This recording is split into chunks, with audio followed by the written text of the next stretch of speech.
Hello and welcome in. Today is Tuesday, the 14th, and we have our fourth episode of the Titans of Fantasy Football podcast.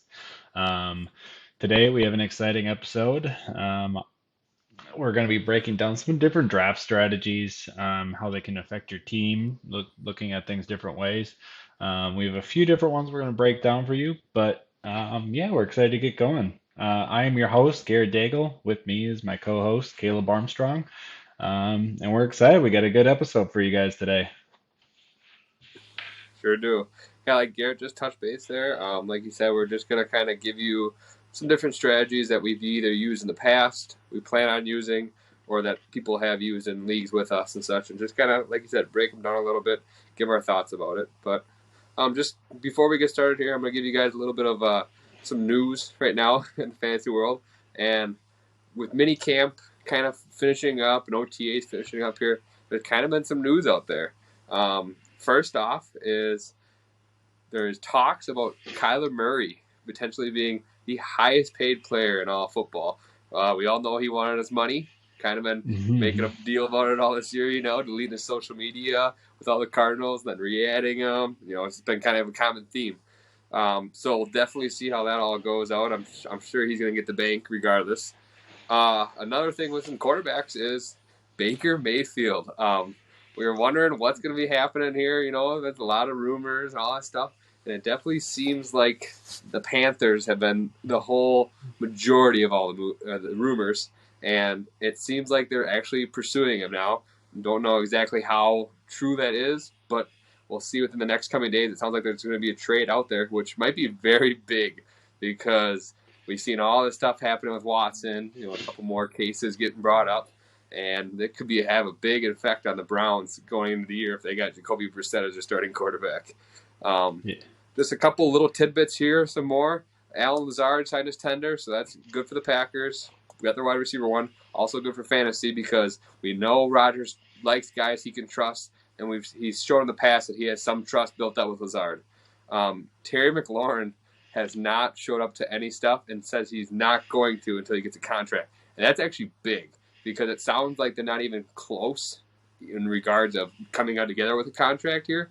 So I could either see the Redskins shipping him or trying to make him, one of the higher paid wide receivers. We've seen it time and time again this year. Ever since that Christian Kirk deal, the wide receiver market is broken. You got guys getting $20-some million a year, and Terry wants his money, which deservingly so. And speaking about that, Dalton Schultz, we heard on early on, he wasn't going to show up to camp, wasn't going to attend because he wanted his contract extension. He's playing on a franchise tag, getting roughly $10 million a year. Well, he finally showed up to practice for the first time today, so sounds like they must be coming closer to agreement on terms, if that's probably what it's likely going to mean. If he's showing up to practice, he's probably getting some money coming his way. That's what I would take out of that. And lastly, Michael Thomas actually showed up to practice today, which is very, very weird because, like, a week ago or less, we were told from the head coach that Michael Thomas will not be there until end of training camp. It sounded like he's not going to show up to training camp. So he shows up to practice today, just working out on the side and stuff, but for positive improvement, especially since we talked about that last week, Garrett, in our last episode, about how doesn't sound like anything positive is coming out. Michael Thomas owners, a little bit of a sigh of relief there. A little bit better. Like, you're like, okay, got something going on here. And just a little last tidbit of some news here before we dig into our strategies is might be some rumors going about OBJ going to the Bengals. And if that happens, that wide receiver room is going to be crowded. I mean, you're still going to have your top two dogs of T. Higgins and Jamar Chase, but that wide receiver room is going to be crowded and it's going to be good. Very good football-wise. It's going to be a nightmare come fantasy-wise. Yeah. What I hear out of that is Joe Burrow stocks. Yeah. Up, up, up. Oh, for sure. And, OBJ, there's a video of him out there today actually rehabbing his knee already. It looks like he was doing some weight training on it. 4 months after his surgery. Sounds like it was a lot better surgery than his previous one. So I expect him to be back, 9 months from when it happened. Early November probably is a good timetable. So coming around right towards the end, probably after week 8-ish. So you'll probably get him towards the end of your regular season into playoffs, which most guys that are holding on to him, that's probably what they're buying him for, is trying to be contenders and hold on to their guy like that. So, but with that being said, Garrett, like I said, some little bit of tidbit news there. We'll get in to our strategies, and I'll let you lead the way here. Yeah, I mean it's always exciting to start off with some camp news and actually hear some things that are actually going on instead of like the dry off season where it's all a lot of speculation. I'm gonna jump in. We're gonna talk about our first draft strategy, and this one I'm gonna cover is going to be best player available. So this, if you go on any fantasy football forums, if you go on Reddit. Guys love to regurgitate. Oh, just take the best player available. Should I do this? Should I do that? No, just take the best player available. Well, I'm going to kind of give you some pros and cons about what that actually looks like and what that means. So, I did a few mock drafts, not only from a couple different positions. We have the 3, 6, and 9 spot, where I just did just that. Went through, picked guys just based on the top guy who's on the board. Um, and some things that can happen with that. So if you're just choosing your highest ranked guys based on guys you expect to score the most points, you can end up with a pretty balanced team. You can also end up with a team that has a position or two that's lacking. At the end of the day, you got to know your league. You got to know their tendencies, do mock drafts, and see how your team composition will look like. In this one, when I drafted in the 3 spot, I was able to grab 2 running backs early, fill that spot, then go 4 wide receivers after that. Really feel like I have both of those positions shored up. Then grab Schultz and Rogers late to fill in my tight end and quarterbacks position. Like that felt like a pretty good way to fill out a roster for me, just because Schultz and Rogers are both falling there in the eighth and ninth round. Those felt like steals. Mm. Now, if we look at a different draft in the 6th spot, I was able to grab Kelsey early. Got him in the second. Then, if you look at this though, I didn't get my RB2 until round 6 with AJ Dillon, and then followed it up with Miles Sanders after. I mean, that's an okay to build way to build things out. But if you're somebody who likes a team with a strong RB1, RB2 combination, that 1-2 punch, that might not be something you're necessarily looking into. So it's the same with this drafts from the 9 spot. I got Swift in the second, then didn't get Mitchell until the 5th, followed by Hunt in the 7th. Um, Really, you got to know your league. You got to look at some different strategies from different draft spots.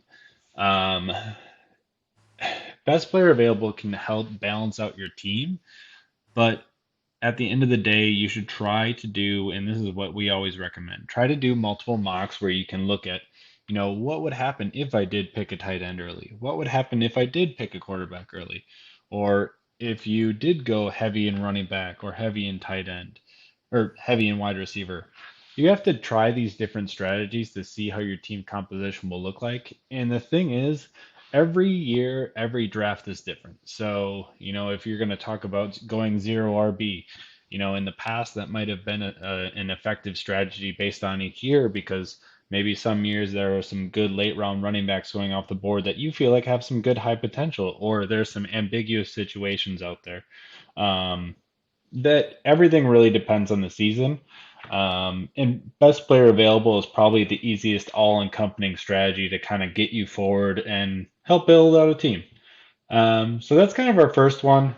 Just very basic, very generic overview because it is kind of the simplest strategy for filling out your team and going and having your draft. Really, if you're a casual player and you're a guy who's jumping into your drafts with little to no research beforehand, or you just have a cheat sheet on you, this is probably the best way to go because you kind of stick to ADP, you stick to guys and you kind of play with your heart. You you pick players that you like, which fantasy should be fun, and you should be able to pick like that. But this is just one way to go, and this is how a team might look for those 3 positions if you were to draft there. Kind of funny here, Gary. I'm just gonna add a little tidbit in here. You were talking about kind of like grab these best available players, and when you sent me these pictures earlier, when we were talking about what we were gonna do, what we were gonna cover, and all that stuff, I kind of laughed because last episode we touched a little bit about these dead zones. Like we can talk about that later down the road for sure. But there's definitely some red or dead zones, especially when it comes to like the running back room, what we've heard about before. There's a running back dead zone, then also the tight ends, which I'll cover in here a little bit. But look at that draft. You got on all three of the boards there. If you don't get one of these top running backs in the first 2 rounds, there's a drop you can see where you're not grabbing anybody until almost the end of the 5th, and you're getting a guy like Elijah Mitchell. And do you feel safe having Elijah Mitchell as your RB2? You probably, he's got some high upside. But also, we've seen, with Mitchell last year, he's a smaller back. He got injured. He missed 4 games.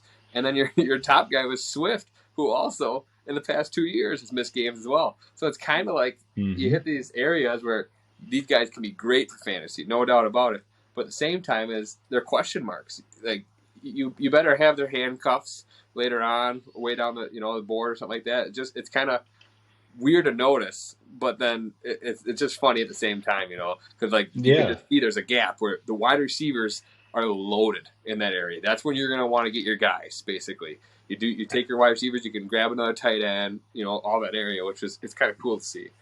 Yeah, absolutely. And you can see in these 3 drafts, even though they're just in the 3, 6, and 9 spot, they're not too far off. But one thing that is different between all of them is like you see in the 9 spot, a high tight end drafted in the 4th round with Pitts, and then followed up right away with Lamar Jackson in the 6th. If you go and you do that, you take a tight end in a quarterback high, you can get a positional advantage, but at what cost? Because all of a sudden your wide receiver 3 is now Gabe Davis, and your running back 3, Kareem Hunt, your running back 2, a lot like Elijah Mitchell. It can give you some lacking other positions that, in other strategies you might be able to fill out a little bit better.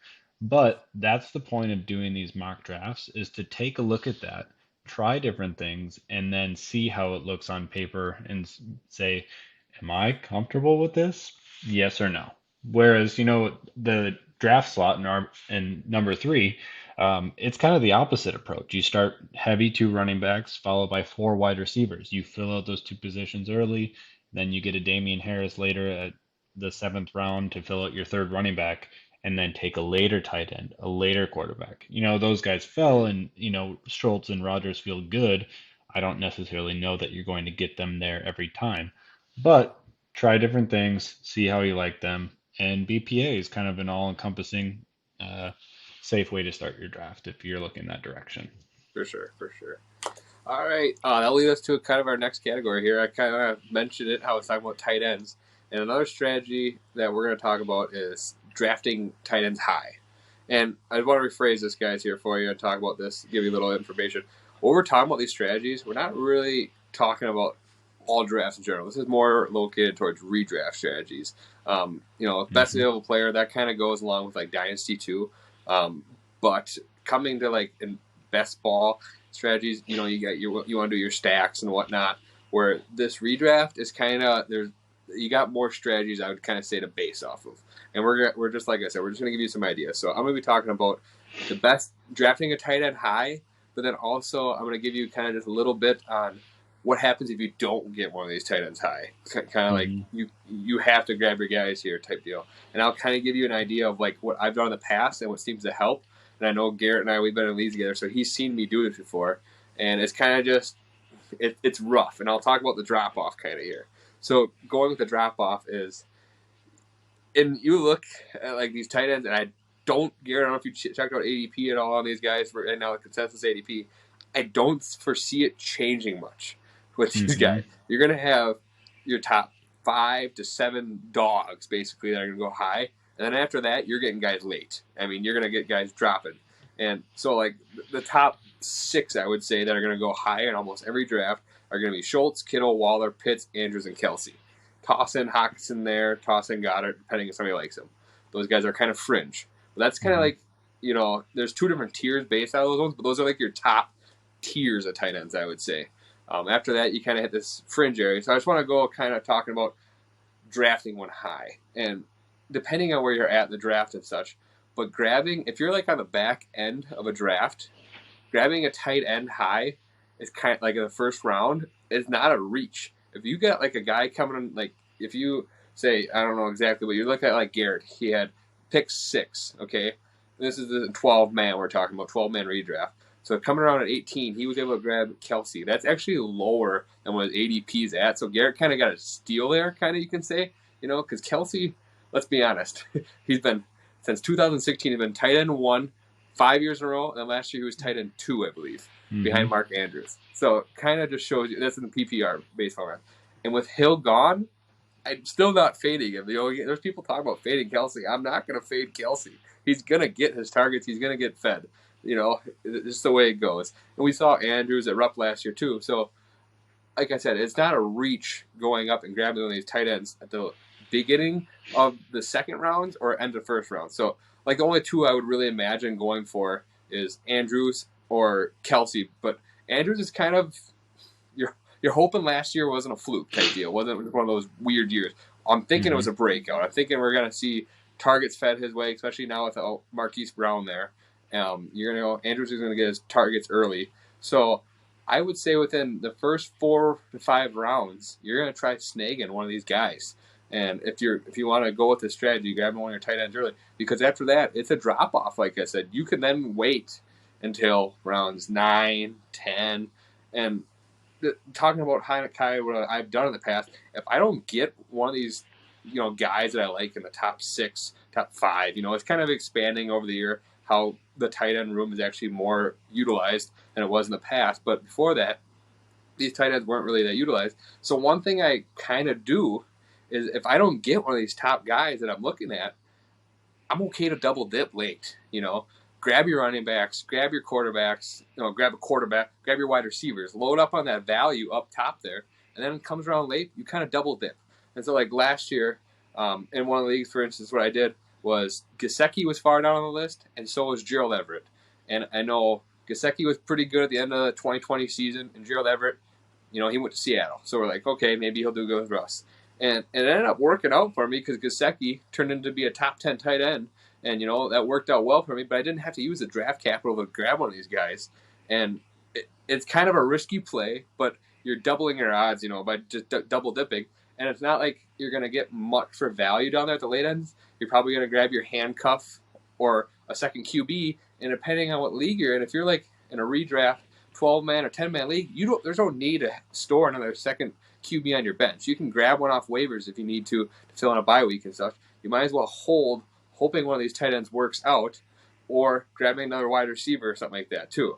So that's kind of just a strategy I would use with these tight ends is if you don't get your guys early, one of these top guys in the, like I said, first 4 or 5 rounds, wait a little bit. I would not reach for that kind of tight end dead zone. Then you're sitting there with like, just say Garrett, I'm talking about like round 7 through 8. You got guys like Dawson Knox, Zach Ertz, and Pat Freiermuth. And Pat, was he, it's kind of a question there is like, was Pat, breakout kind of rookie year, but was he like part of Big Ben having no arm strength, just tossing it down to him in the red zone? Mm-hmm. And Dawson Knox, he was kind of fantasy irrelevant if it wasn't for all of his touchdowns. He was very touchdown dependent. He didn't not have that many yards. And Zach Ertz looked good, but then they used one of their top picks, the Cardinals, to go out and select Trey McBride. And you're kind of like, yeah, rookies don't really work out well, but he's kind of an athletic freak. That's why he went so high in the draft. It's kind of eyebrows, and I would rather wait and just double dip on guys later on. Yeah, and one tidbit I want to add in here is if you are in an 8 or 10 team league, the positional value on an elite tight end goes through the roof because you look at your running backs and your wide receivers. Everybody in 8 and 10 team leagues, they're going to have elite running backs and receivers. There's enough good quarterbacks out there. Everybody's going to have a good quarterback. If you look at the tight ends, between your tight end 1, your tight end 2, from the drop off from them down to your tight end 6 to 12, you're probably looking at scoring as many as 100 more points just from those tight end 1 and 2. So your Kelsey, your Andrews, trying to grab those guys early is a huge advantage. So that's my one big input there. I would definitely agree with you, Caleb. If you don't have an opportunity to grab one of these guys early, a guy doesn't fall to you where you thought he might, or you have a different position you really are attacking, I would agree. Wait, double dip. And like I said, like this is all like so. Especially if you're like in a 10 or 12-man league, like I would say 12-man league, you got guys like David Njoku and Gerald Everett, who I mentioned early, and Hayden Hurst, like going undrafted or like late. I am not afraid to take a Hayden Hurst or Gerald Everett with my last pick in the draft. I mean, their ADP right now is 186 and 174. Gerald Everett is going to one of the, they're both very good offenses they landed in. That's the only reason I would buy it, is you're buying the potential there. Hayden Hurst is going to the Bengals, great passing offense, and Everett's going to play with Herbert and the Chargers. So it's just you're buying hope at that point, But it's like I said, last pick. It's kind of Mr. Irrelevant pick sometimes. So, Yeah. but All all right. right, Garrett, I'll let you get on with the next strategy here. Yeah, so my next one is actually my favorite strategy for this year's draft. And that's going to be going RB heavy. And the reason why is because if you look at the composition of how your team gets made out of, or how your team gets made out to look like, I've done quite a few mocks at this point into the season. Um, for those who don't know, there's simulators both on Sleeper and on Fantasy Pros. Both of them you can do a mock in as little as 5 minutes. So it's easy to fire through and, really kind of get a look, get a feel of what your draft spots look like. So again, looked at the number 3, the number 6, and the number 9 spot here. Um, and I started out Henry Barkley Montgomery, Cook Fournette Connor, Mixon Kamara Akers. You go in, you fill out, you get your top 2 RBs, and then you get your flex spot filled. So what this does is it lets you attack every other position throughout the rest of the draft because you no longer have to try to reach for a late round running back or somebody who's may have an opportunity later. Running backs are tough to fill and they're tough to hang on to. They do have injuries a little bit higher than other positions. So, I mean, that's why in the past guys have gone and done 0 RBs for reasons like that. But why to do it this year? We have good late talent at both QB and tight end, like Caleb was talking about, where there are tight end flyers out there that are viable. Also, your mid-round wide receivers tend to be good enough to get it done for your starting lineup.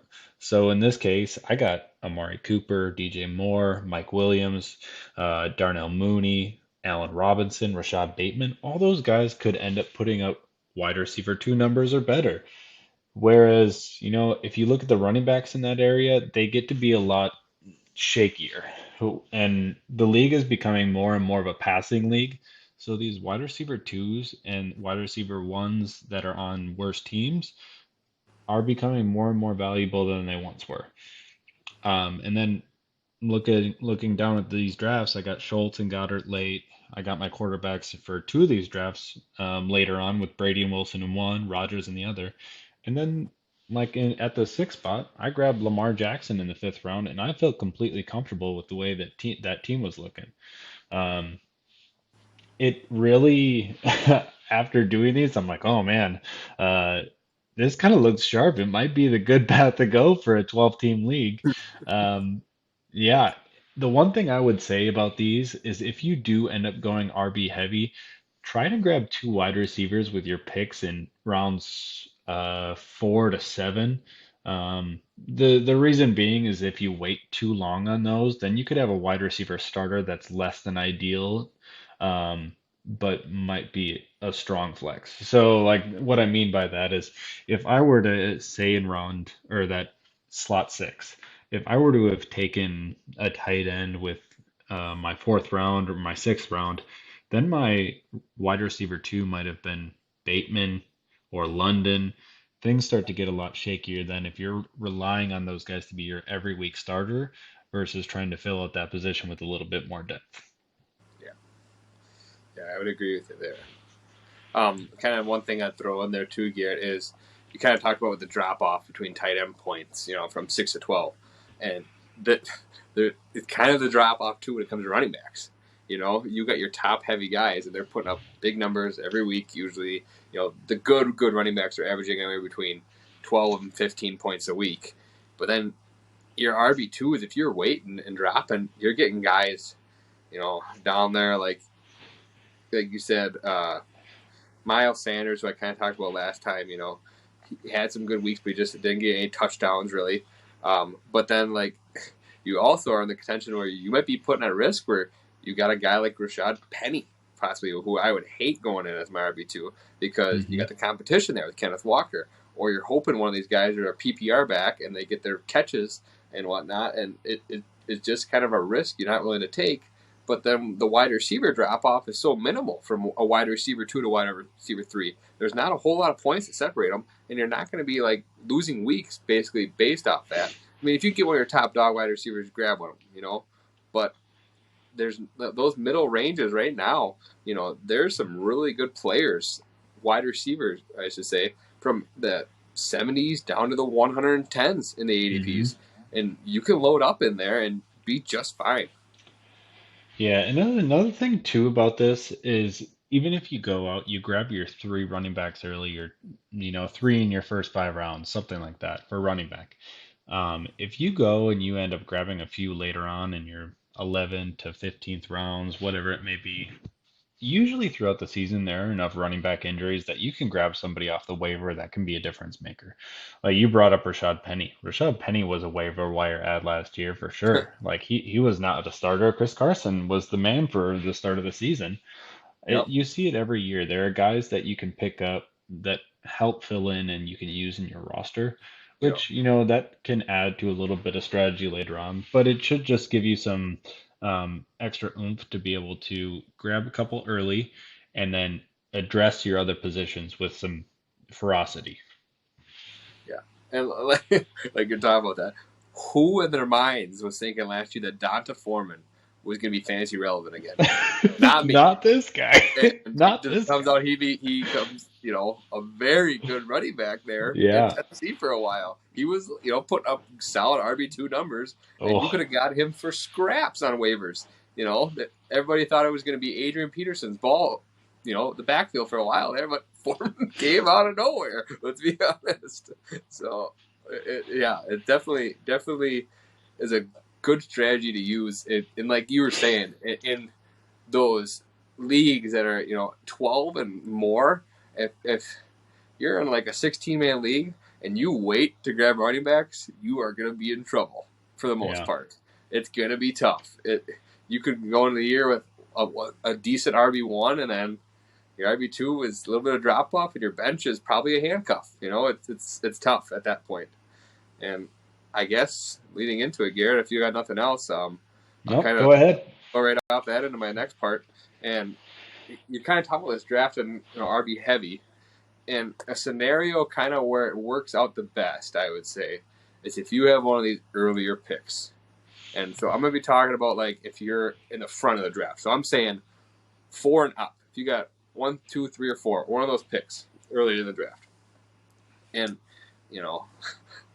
you can grab one of these elite type running backs that give you big points week in, week out, doing any injury, obviously.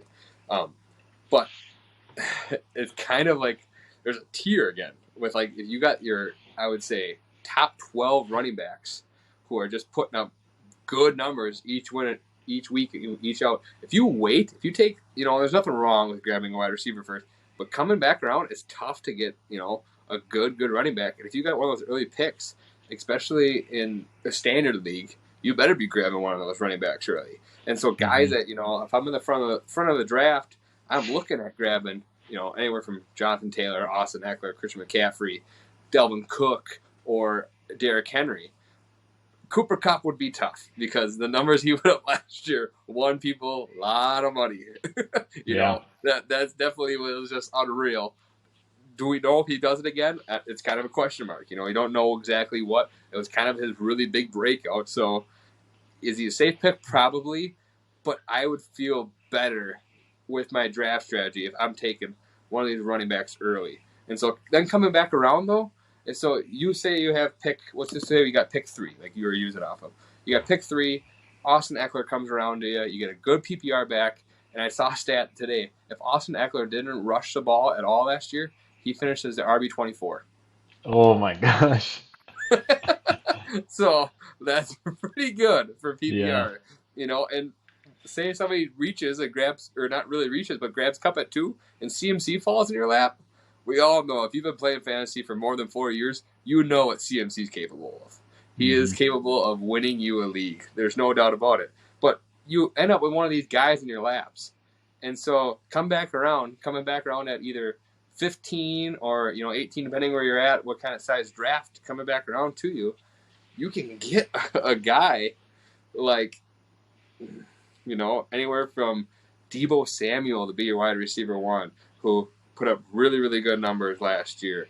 You could have CeeDee Lamb, who is finally getting that wide receiver 1 role for the pass heavy Cowboys. And then coming back around though, if you want, you can grab one of those like elite type wide receivers, and then you're set up good because then come back around, you can grab touchdown Lenny, you can grab Leonard Fournette, you can grab Saquon Barkley to be your RB2, who we've heard a lot about already in camp. They're saying this guy's gonna get his touches. They're working him out in slot, trying to get him out in the outside and working him for passing. So I would feel really comfortable if I'm sitting there coming back around to me at round 4, and I'm sitting there with Austin Eckler, CMC as my RB1, CeeDee Lamb, Stephon Diggs, or even Deebo Samuel as my wide receiver 1, and then grabbing a guy like Fournette or like I said, Barkley as my RB2. So then you can kind of think and like, okay, you got 2 solid RBs.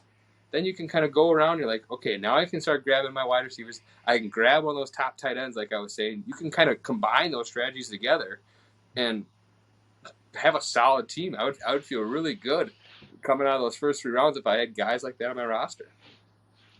Yeah, and I heard this analogy sometime last year. It was if you have one of those picks in the top 3 or top 4, you take a cornerstone piece. You have a cornerstone running back, an elite performer that you can rely on each week. And for me, you talked about Cooper Kupp. I would include him in there with the top 4 Yes. guys. Like he, Yeah. to Like I me, said, yeah. is an elite performer you can rely on every single week. What that does to your team when you come back around on the turn, your 2-3 turn, it gives you flexibility to make any pick you want because you already know you have that cornerstone guy, your top RB1, your top wide receiver. It gives you the flexibility to make any pick because everything after that is really kind of helps build out the rest of your roster. You already have that elite performer you can rely on. So if you want to grab a running back, it's just kind of an extra bonus. If you want to move to wide receiver, you can start filling out that position how you need to. You can go grab upside guys like Barkley who have fallen off, but maybe if he bounces back, he could really give you an elite advantage of having 2 guys. It allows you to take a little bit more risk than other draft strategies might if you were somewhere else in the draft. One more guy I would add in that, like, where I'd feel safe grabbing him. I really didn't talk much about wide receivers, but I should have. I should have covered Cup a little bit more. There's one other guy who slides in that range for me. That's Justin Jefferson. I Mm, mean, we've seen 2 years in a row of him put up top wide receiver 1 numbers. I mean, like you said, a cornerstone piece. If I had the 4th pick and Cup's off the board, CMC's off the board, and Taylor's off the board, and I kind of have a toss up like, oh, do I want Eckler? Do I want Justin Jefferson? Depending on what the league is, it would be tough. If it's a PPR league, I have a very tough time letting Jefferson fall, knowing the talent that he brings to the fantasy world. So, hmm but all right, Garrett, I think we'll move into your last strategy here that you have for everybody. All right, my last one, and I was able to kind of go and provide some different context for each of mine here. My last one here is going to be zero RB. So zero RB became popular a few years back. When teams were thinking they could fill up their starting RB in their lineup with, some later on running backs. There's a lot of reasons why this worked out. One is that RB injuries are a little bit more common. So why would you spend high on a running back when, we've seen in years past where top running backs have flown off where the entire first round is injured and you're left holding the bag on all these guys you could have had. It makes it easier to grab a wide receiver early when you know that those guys are going to be injured less. They'll be on the field more. A couple other reasons, you have ambiguous backfields. So many where you have a shared backfield where you don't know who the starter is going to be. So you can grab those guys a little bit later. You have rookies who are coming into the league that could turn into starters that you could target later on. We talked about injuries. Other positions, you can lock them up early. So we talked about doing it the inverse of that, where you grab running backs early. You can lock up your wide receivers early. You grab an early quarterback or early tight end to get that positional advantage on that, and then you hammer running backs late. You go out, you try to grab all these guys who, you know, if an opportunity arises to become the starter, they could become elite, which that happens a lot with running backs where all they need is that backfield, those backfield carries, and then they can take that level up, that next step. Um, so there's a couple other ones, but let's just jump into a few targets I want to say if you're going to zero RB. These guys can either be safe or they're upside guys if we see some injuries. So we talked about Miles Sanders. He had zero touchdowns last year. He was a guy who fell off, but he's in a good rushing offense. He's been a steady starter. We have Kareem Hunt, who in Cleveland. Um, if we see any injuries there, he can become a RB1. He was the RB1 last year for a while before he got hurt. Yeah, he's He like got, RB7, I think. yeah, In he gets and enough touchdowns where he can actually step into that, territory just without even having to have an injury happen. yeah. Um, Go ahead. Oh yeah, we've seen the past 2 years, Chubb and Hunt are both very fantasy relevant. So if like you said, you're going this approach, Hunt is not a guy I would fade at all. I mean, I feel confident as Hunt going in with my as like my RB2. So Yeah. And then you have other situations like Pollard in Dallas. If this is truly the end of Zeke, then Pollard could level up to become an RB1 if Zeke falls off the cliff. Chase Edmonds, he moves over down to Miami. That backfield's a little ambiguous. We don't know how that offense is going to be, but they added Hill. They have enough weapons. They have a new coach. If that team levels up and he is the RB1, he could level up. yeah, So a lot of situations like this where if you have an opportunity to shoot more shots on these guys late, you could end up with an RB core that actually might suffice, and then you are stacked at other positions. All right, so let's just run down, the same thing as the other ones. We have draft spots 3, 6, 9, and on these, I was able to grab that 3 spot we talked about before, Cup, Lamb, Evans. Oh my gosh, like those three would just hammer, and then followed up by Herbert, Waller. That is an absolutely stacked lineup for those positions. Like Herbert, a lot of the guys have him ranked number 2. Waller is probably your fifth-ish tight end for most yeah, teams.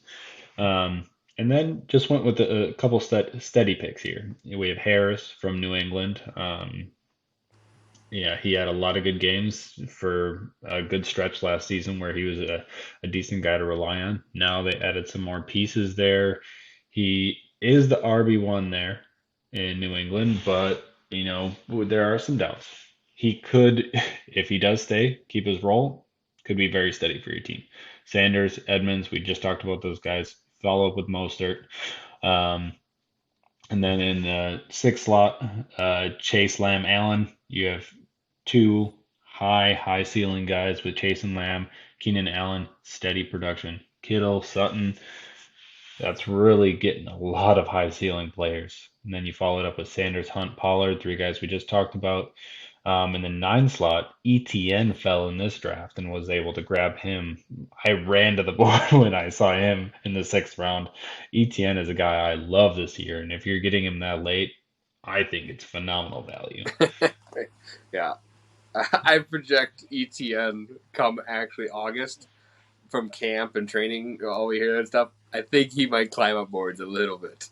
I could Yeah, see I could see him and Brees Hall because they're Brees Hall got that factor of being a rookie, but like I don't yeah. want to go into too deep here, but kind of just those two crawling up the charts a little bit. It was kind of comical to see him fall this far in that 9th slot, fall yeah, into the 6th round. Like I think he's more of an end of the third, early fourth player for me. But Everybody's got their own taste, and this is what he is for ECR.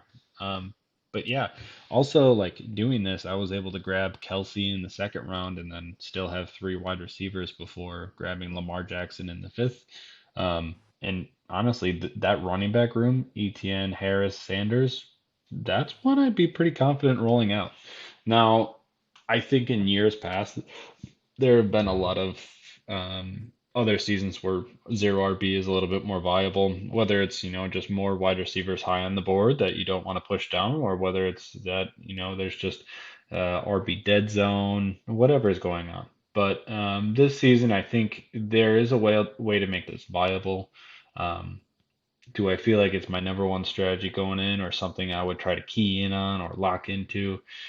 No, but if a draft fell a certain way and I really liked my receivers or I really like my tight ends, I can see myself going zero RB.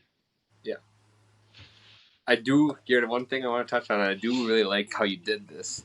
On your first one there, in your pick 3, you grabbed Edmonds in the 8th, and then you grabbed Mostert in the 9th, or in the 10th. I think that's really, really smart strategy because, like you said, Edmonds is probably the higher ceiling player out of all them guys in the Miami Dolphins backfield. But right now, it's kind of a question mark. I mean, Edmonds got the money. He came there. He got the 3-year big contract.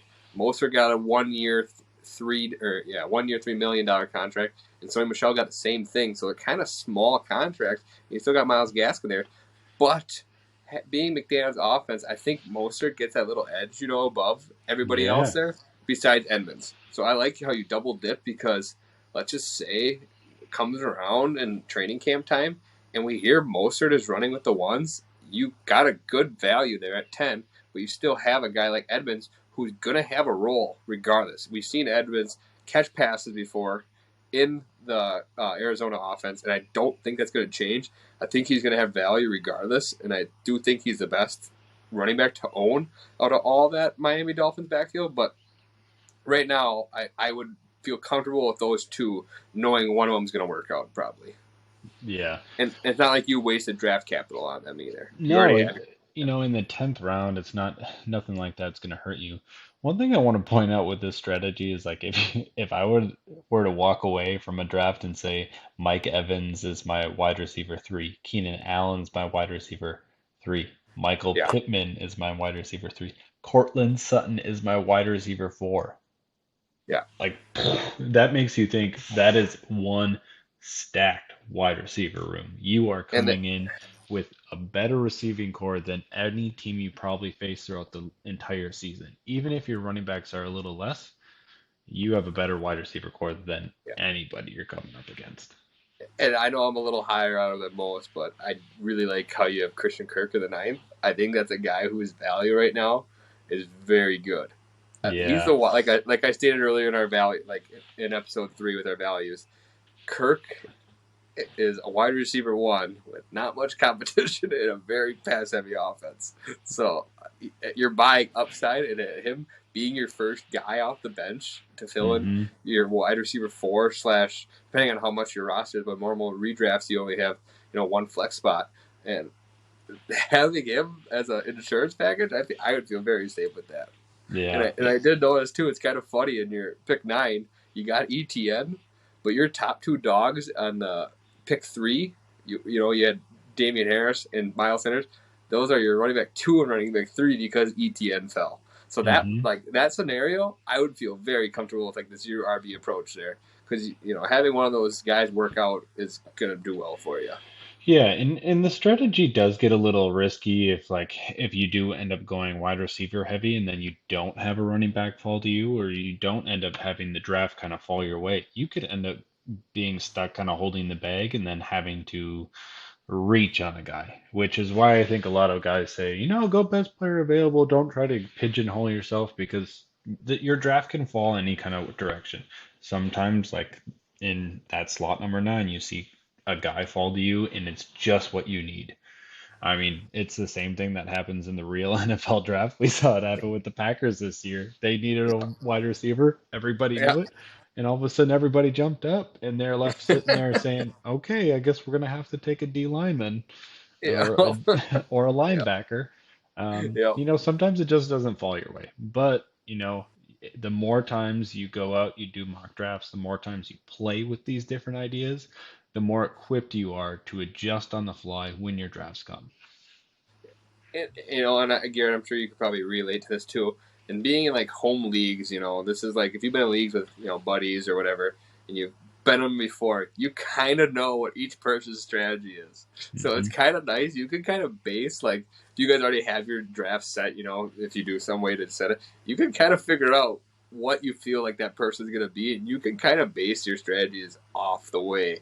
Yes, it's a little bit of a risk, but you can kind of base your strategies off the way you think those other people are going to draft. Like you can kind of think, oh, this guy might actually fall back to me because I think they're going to go with blah blah blah. Yeah. So, but when you sent me these charts, Garrett, I was really happy to see one name not on the zero RB list, and it's because of the news that came out yesterday, actually, that we really didn't cover. And it was Clyde Edwards-Helaire. He's going right in that same range of Harris to Sanders and all those guys. And when I saw Jerick McKinnon get re-signed, I was like, oh, because I actually had some interest in Clyde before all this season. When I saw they didn't draft a running back besides Isaiah Pacheco in the sixth round, who sixth-round running backs don't really equivalent to much.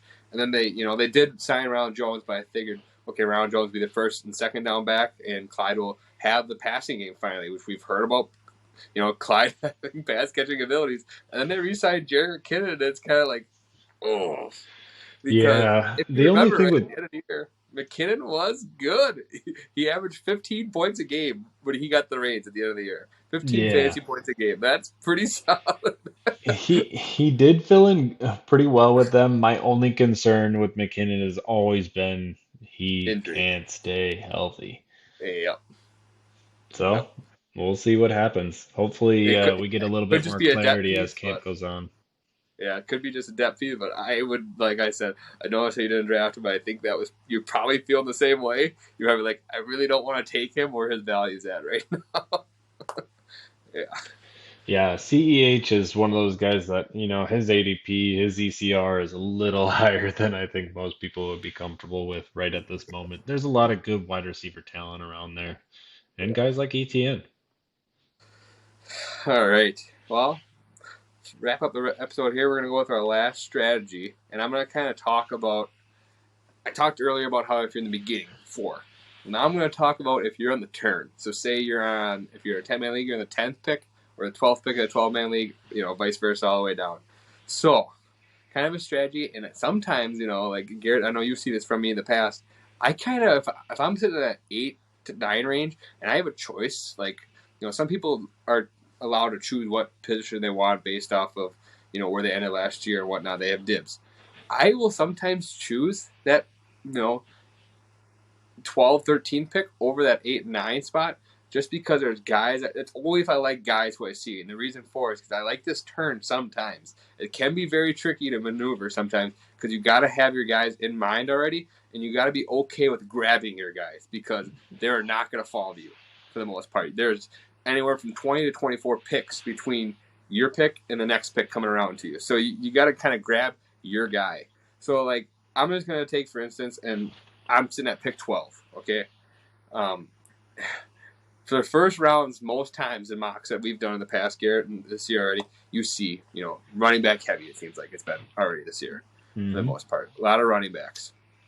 And if I'm sitting at pick 12, I am more than likely going to talk or use the strategy you're kind of talking about, best available player, and I'm going to grab either the best available running back or best available wide receiver for the most part. So guys that are coming around on that curve to me are going to be guys like Joe Mixon, Stephon Diggs, DeAndre Swift, Travis Kelce.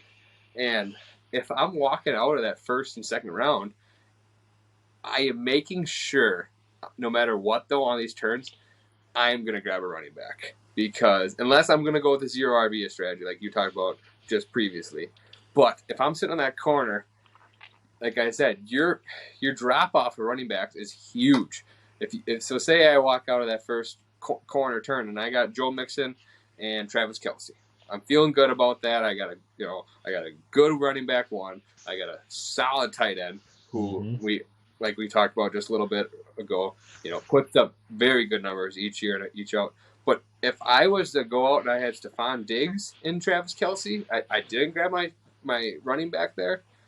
I'm going to be sitting waiting all the way till pick 30 to 36, and my first running backs of choice around there are guys that are kind of like either were good a couple years ago, are kind of new offenses, or they brought somebody else in. It's kind of like, oh crap. So you got guys like Antonio Gibson, Josh Jacobs, Ezekiel Elliott, and I just wouldn't feel super confident with those guys being my RB1s. Like we talked about Pollard. Pollard's been one of the top handcuffs for years. So you got, if you're sitting there with Zeke, kind of question mark, and then you got Josh Jacobs and Antonio Gibson.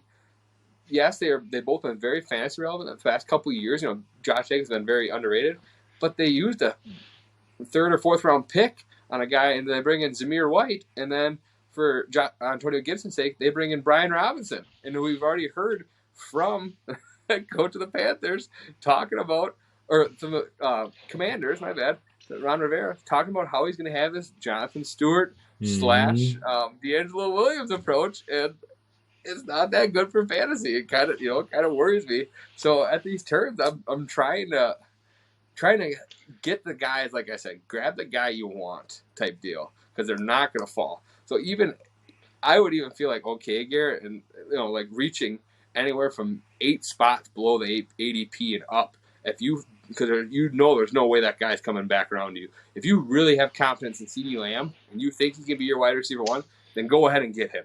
Yeah. Or you really want Alvin Kamara because you think, okay, he was kind of down last year, I think this is actually a good value I'm getting him at, then you grab him. It's like that scenarios where with a turn, it's kind of got its advantages too. And those guys, like those two are perfect examples because Kamara, he's perennial top 5 pick, it feels like.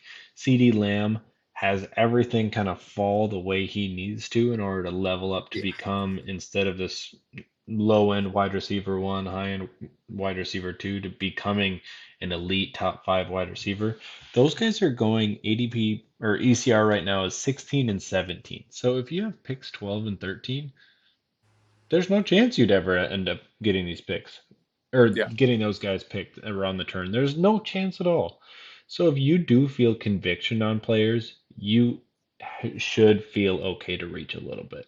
I mean, we're not sitting here telling you to go reach a round and a half or anything like that. So don't jump up and go take Keenan Allen with that pick at 12 or anything like that. That's a little crazier. But, if like you said, if you have a half a round or, even 6 to 9 picks, I would say, if you're comfortable with the guys that are going there and Aaron Jones at 20, you think, okay, with Devontae Adams out of town, Aaron Jones is, in line for a lot more carries. He's always been sporadic but elite with his touches. Scores a lot of touchdowns. Maybe he's the new touchdown target in town. Yeah. If you have conviction, feel free to reach and grab your guys, because otherwise you'll never get them. Yeah, that's why it's tough to play in the turns, like I said. And either, even if you're at the 1, because then you got the turn coming back around, you got, 24 or 25. It's the same way. Like you said, a round and a half's too much because there's a chance that guy actually can, slide. Once you get past those top 30 guys, then you really start seeing guys actually going and grab their guys on the 3rd, 4th round. So there is guys who drop. Like we've seen guys in the past. Like I know, like a league we were last year, Zeke kind of fell a little bit. If you remember that, it was like okay, nobody really wanted a lion's share of the guy, and it kind of made sense. And yeah, he dropped around later than consensus based, but it's all about how guys, they get their cornerstone piece like you talked about, and then they kind of start grabbing the guy to like. And if you're at that corner spot, you're not gonna usually get those guys, so you might as well grab your guy when you have the chance. So, well, it's the same thing if you feel really good about Mark Andrews this year. Again, he had a breakout, phenomenal season last year. He had a great rookie season, kind of a rough second year, but going in this year, he's got everything going for him. They took Marquise Brown out of town, and I know Marquise Brown was more of the field stretcher, but Andrews is the only weapon left in town that has been shown to be reliable for Lamar Jackson. he's going at like his ECR right now is 21. That's hard to move up that far. But if you're like, man, I need that positional advantage, I feel strong conviction. Taking him at the 12, 13 turn might be the same option. And like I kind of hinted at a little earlier, it's okay to like these strategies aren't all separated. You can combine these into two. Like I said, Oh, you can easily combine zero RB with like the turn, like I said, or it seems like those kind of go together. Like beginning of the draft and RB heavy kind of go together. But like these tight ends, like we're talking about, I kind of talked about all the first 4 rounds where you make your difference to grab these guys, and hmm that's kind of how it goes. It's like if you want one of these guys, you got to get them. You got to pay kind of a premium for it, and like you said with Mark Andrews, I would I would feel fine if Kelsey's already off the board. I would feel fine grabbing Andrews. Like I would definitely take Kelsey over Andrews. I'm sure you would too. Kind of just clarifying that, but um, yeah, Baltimore drafted 2 tight ends with a 3rd and 4th round pick, but they don't really scare me in the yeah, fact of hurting Andrews' value. Like Mark Andrews was Lamar's guy last year. It was plain and simple. he He was was. the guy he went to. Yeah, it definitely playing on the turn. I typically enjoy it. It's usually kind of fun to have 2 picks in a Yeah, row. You can kind of like double down or do whatever you need to get a stack. But it's enjoyable. It's just yeah, like you said, it's interesting when you try to combine or mix some of these strategies together. yeah. All right, Garrett, you got anything else? No, that's all I got for today's strategies pod. It's kind of cool to go and talk about these, but I think again, I feel like I've hammered on this. We're not saying to go out and do these things, do one or Yeah, the other. Go out, do some mock drafts from your slot, or if you don't know yet, try a couple different slots. Try out these strategies, get prepared, feel like you understand what your teams look like with if you do these different things.